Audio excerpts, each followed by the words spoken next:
In this video, we are going to resolve this Chrome setup error that says ChromeSetup.exe is not a valid Win32 application in Windows 7.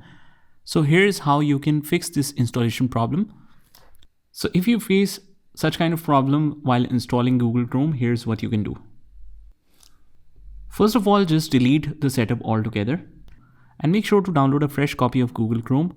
And to do that, I'll just write Google Chrome download and install, or you can just head over to the main section, which is this one, download Chrome, and it will immediately download a fresh copy for you.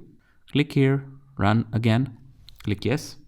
So basically all of the problems that is related to the installation will be automatically resolved once you remove it from the add or remove programs completely.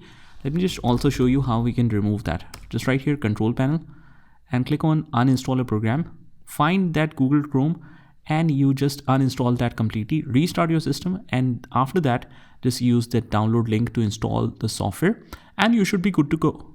So that's pretty much it, guys. I hope you found this video helpful. And if you did, hit the like button and subscribe to our channel, and I will see you in the next one.